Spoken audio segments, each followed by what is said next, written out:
evening, ladies and gentlemen. It's a great pleasure and honor for me to be here this evening. And I must thank Dr. Sahu for inviting me. And also it's a great pleasure to see my old friend, Dr. Pranab Mohanty, and many of you who are very distinguished. I'm going to talk about India's foray into supercomputing leadership. And the whole journey started somewhere around 1987. And I'd been fortunate enough as a young professor at that time to have been involved with it till today. And luckily, if things would work out well, I think I would also be part of the next phase. So I've seen it in close quarters. So I'll just try to, to put it in 15 minutes about what the journey that we have been going through for about 37 years is going to be tough, but I'll try to do it at the supercomputing speed. Okay, why do nations need supercomputing leadership?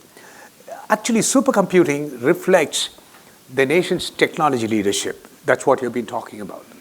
Supercomputing power of the nation is directly correlated to self-reliance in defense, health, agriculture, weather, materials, and many more areas. And I'll give you a glimpse of what's happening in this.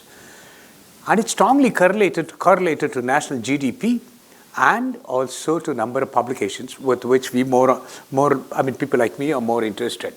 India's forays into supercomputing started in late 80s, 87, 84, 85 to be precise. And the government of India created an indigenous program as they had difficulty in purchasing the supercomputer.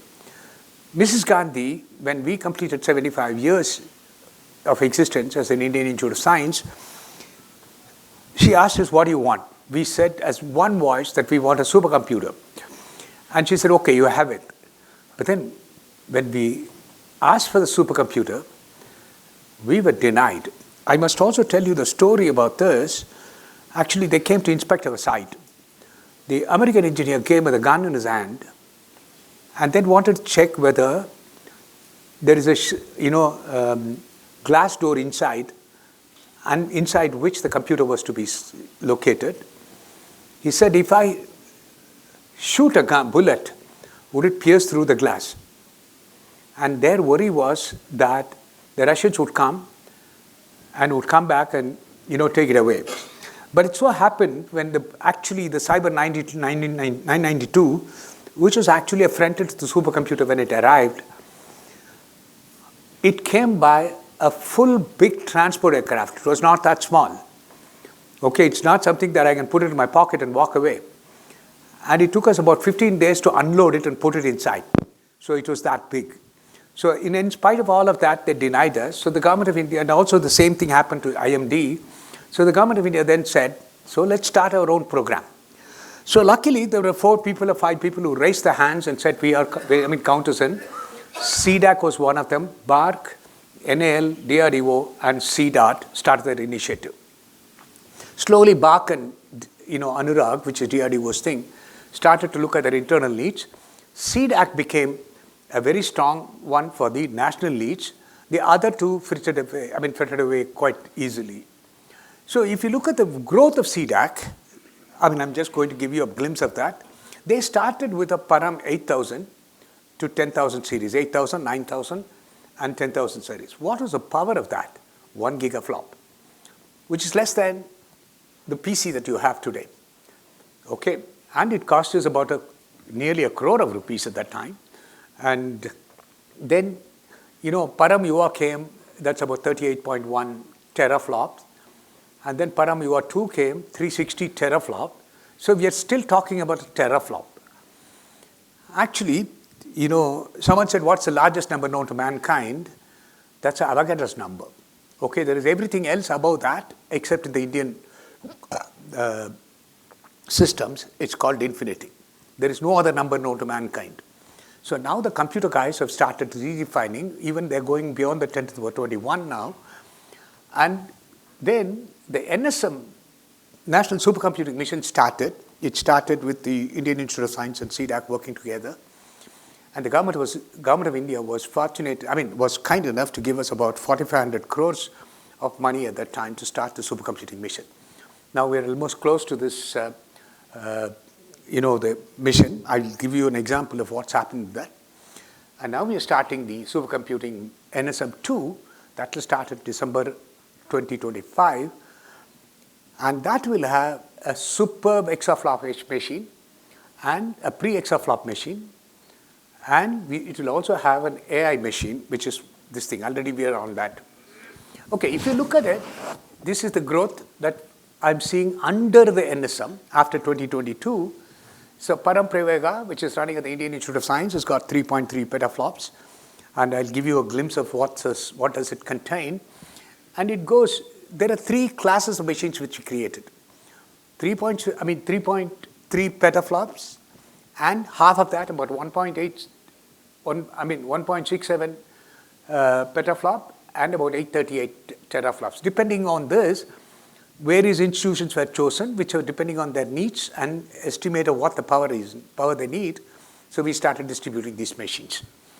And so this is actually, I'm just borrowed some of the slides from Sanjay Vandekar, the CDAC man, and I'm also part of the TAC, the Technical Advisory Committee of this. So if you look at it, the NSM was coined as a joint mission between the 2 ministries, Department of Science and Technology and the Ministry of IT. And there are 2 implementing agencies. One is the Indian Institute of Science and the other one is CDAC. So these are the 2 things. Our vision is one vision, one goal, advancing supercomputing for human advancement. And if you look at it, they've created a total capacity of 64 petaflops so far. And out of this, 19 mid-range and high-end supercomputers have been installed already, working, 30 plus petaflops established, 6 more machines which are almost around, half of them are already ready, the data center is getting ready, and that's about 34 petaflops. And not only that, the whole project has been conceived as to creating not a supercomputer, a supercomputing ecosystem. One of the main things that we needed was the manpower. So there is 10,000 plus HPC users are there, and 100 plus lakh HPC jobs executed, okay, on these machines, and about 1,000 plus PhD students, 1,500 plus publications that came out of this. And there are several indigenous technologies that have been developed. That some others are in the anvil. So for drug discovery, oil and gas exploration, flood forecast, these are the national initiatives of the government, and to which the supercomputer centers have also supported with the software and the power. One of the phenomenal achievements is to create about 22,000 human resource, and they're all trained. They can do a parallelization, they can do a CUDA programming, and they could do scientific computing very well. And if you look at this, that's 24 petaflops that's been installed. These are the institutions where it's been installed. And there is a big machine at CDAC Pune, Paramsiddhi AI, 5.26 petaflops. And it's actually been improved a little more. If I look at it, there is an AI petaflop and the actual petaflop and so on. And the Indian Institute of Science is the next highest one, that's 3.33. That's the largest in the academic institution in India. This is the Eravat PSI system, which is now working in this thing. It's ranked amongst the top 500, and it's got about 13.17 petaflop. And this has got, it originally intended to have about 200 AI petaflops, and sustained computing capacity of 8.5 petaflops, whereas the average would be about 13.17. It's installed in CDAC Pune. Now, this is the Param Rudra, which is an entirely Indian-made system. It is about 3 petaflops, and there are many places it's getting installed right now. And I told you about 24 petaflops have been installed. The 27 petaflops have been installed and 34 petaflops.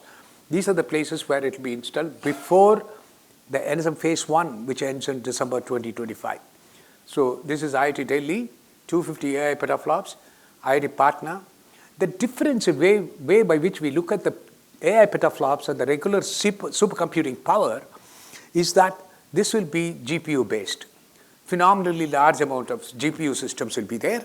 And what happens is I can get a 1 petaflop machine with the GPU, which will be much, much smaller than the 1 petaflop machine that I will do with a CPU. The power consumption will also be 1/10. But can I use it for any general purpose thing like the Indian Institute of Science? The answer is no. It's mainly specific, tailored to that kind of applications and so on. And there are very good indigenous developments that took place. If you look at the server market in India, it's very huge. So now the Rudra series of servers are entirely made in India, except the components. Okay, the processor is not made in India, but the entire design of the board, design of everything is ours. Another thing is, I told you the entire ecosystem, we have now got the process from outside. We have also started the ARM processor, okay, with it's called the OM processor, but it's based on an ARM technology. And the most important development is the Trinetra network, and it's the interconnect between the processors. The entire software stack in almost all the machines is from India, from CDAC. And also the storage, it's called the storage distributed asynchronous object storage. It's a flash storage. The liquid cooling technology in this is also ours. So now we are also looking at the optical interconnect on the switch, on the chip. And the most important thing is today we have a terrific experience in establishing what you call as the data centers within India for all of these petaflop supercomputers I'll show you how much power that's going to consume. Somebody told me that you can all talk about AI, but ultimately what's going to happen to the carbon footprint? So the only defense I have is I'm a professor, I'm there to use it. So the carbon footprint is somebody else's problem.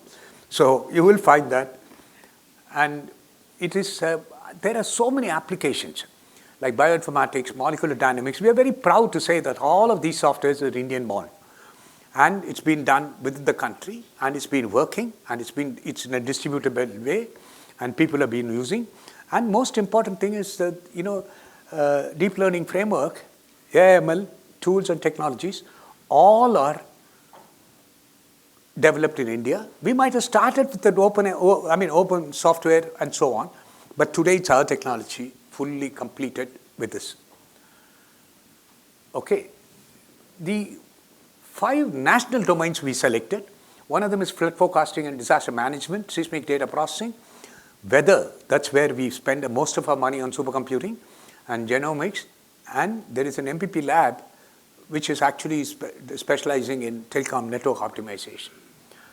So creation of 20,000 people, I said, is being done through several programs. The manpower training is done by various institutions, and it could be IIT Kharagpur, IIT Madras, IIT Goa, IIT Palghar, or any of the IICs or NITs and so on. So all are academic partners in us. So they work together on this, and they train people from 2 weeks to 2 years. So this is the way ahead which we are talking about, NSM2 proposals when this proposal ends, and in fact self-reliance in exascale computing. Not only in just the technology, the entire ecosystem of including the processors, the interconnects, the optical interconnects on the chip and so on, and including the storage and software and everything put together. So we will reach, at the end of this NSM 2.0 proposal, we would reach that scale. We have a hope. But I'll tell you where we stand at the end of this. You will laugh.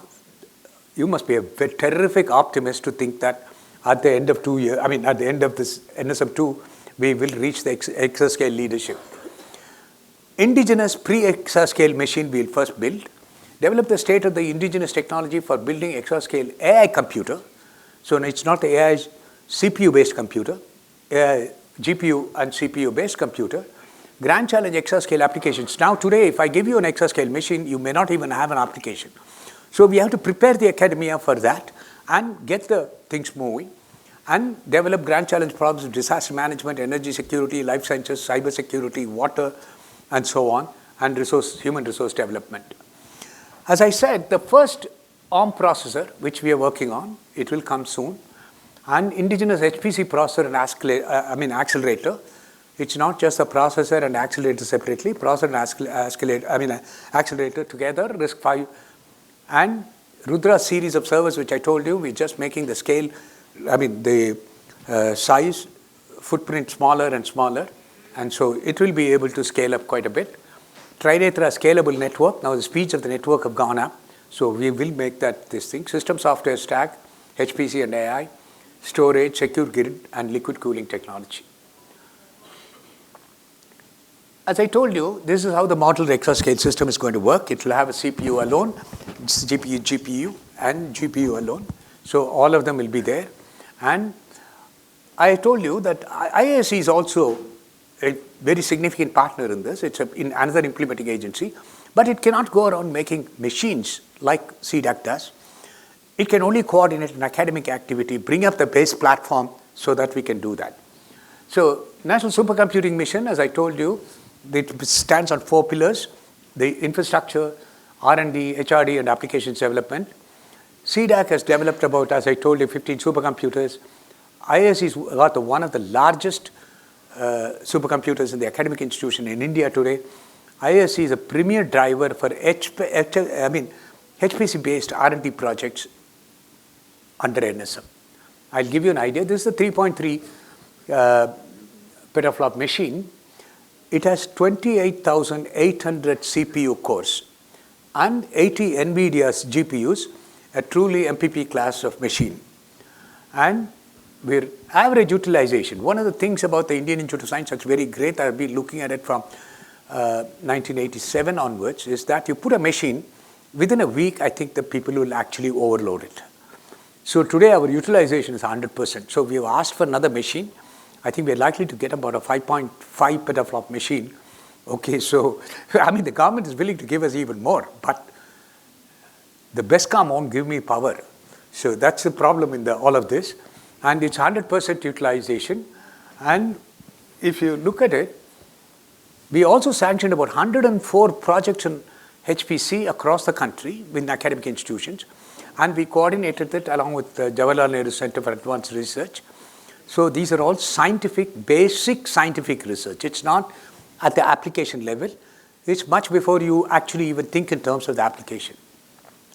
So these are the very nice projects which of the sample of the 104 projects, I'm just giving you a glimpse of it. So multi-scale modeling of nanoporous 2D material. So, in material science, this is one of the hot topics. And then HPC and ML design to multi-phase reactors for clean energy applications, and climate modeling and stratospheric aerosol engineering, and R&D integrated HPC hardware and software for co-development and to develop comprehensive research-based solutions cutting across all the layers of HPC. It's now no longer a separate layer. There is a CPU, there is an interconnect, there is this, there is that, and so on. So you'll have to do the design across. And it's a very good thing that we are very proud of is what we can do. It's not just making the machines or writing the software. It's our life is actually modeled on or calibrated on the number of publications that we get. 229 journal publications, 32 conference papers, and many awards. PhD thesis based on these projects is about 50, master's reports 120, postdocs trained, and UG students trained at the Indian Institute of Science. So we also had lots of softwares and patents. These are softwares which are available in GitHub, and one India patent we had. Where are we? That's the most important question that we will ask. So if you look at this, as I told you, Eravat, the machine by CDAC, is the highest speed machine, which is at actually 1/36th in the 500. And all the other things are in the IMD, in the Operational Weather Forecasting Center, National Center for Medium Range Weather Forecasting, IITM, and National Center for Medium Range Weather Forecasting. So even the best machine in our weather forecasting system has a rank of 188. Okay, you remember we are only 13.17 petaflop peak. Where is the world now?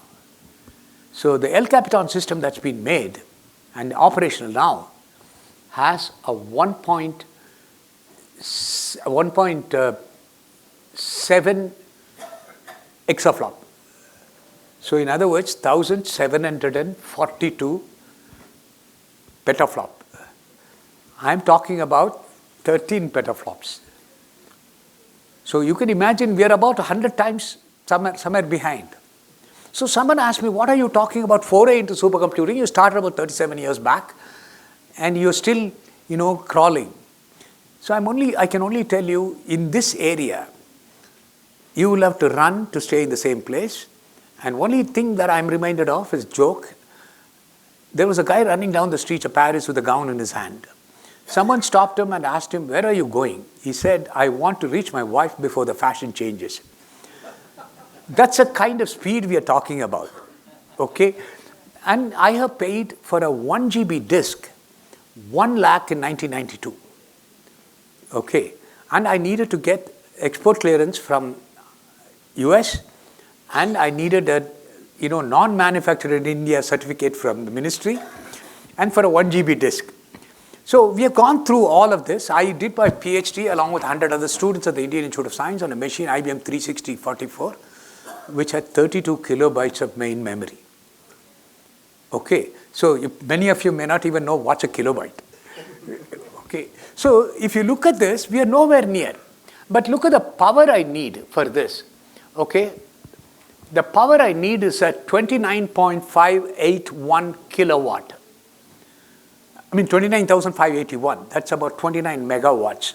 How many installations in Bangalore have a 30 megawatt connection here? And also, if this consumes 30 megawatts of power, I need another 30 megawatts of AC to take that power out, approximately. So if I go and ask any electricity board, give me 60 megawatts of power, he'll say, be my guest. So we are running against a system which is not even, probably if our research goes well and we make an atomic power plant there, so we should be able to go there. So we are inching towards our goal, much to be achieved. I only hope that, because I'm an optimist, I've seen about, nearly about 37 years of the foray into supercomputing. I'm very, very optimistic because there is a tremendous amount of support at the top level all the 37 years in the government. So the government is with us, but the technology is not with us. Okay, so it's going to be a catch-22 game, and I'm seeing that there will be a light at the start, on the other side of the tunnel by the end of NSM2. Thank you very much. It's a pleasure talking to you.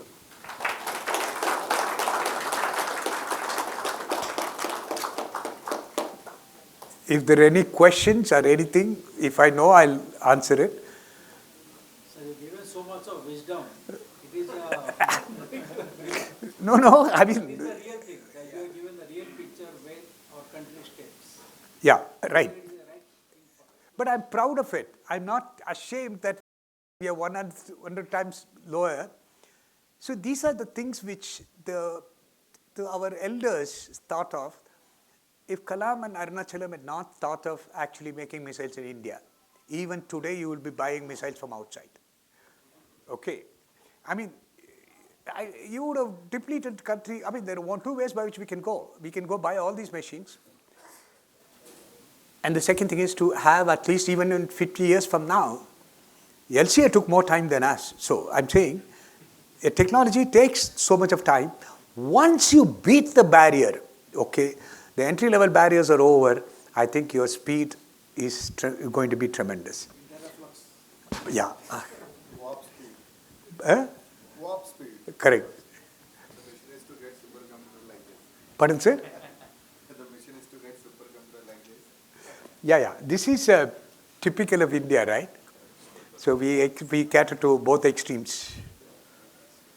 Okay? Thank you very much, sir.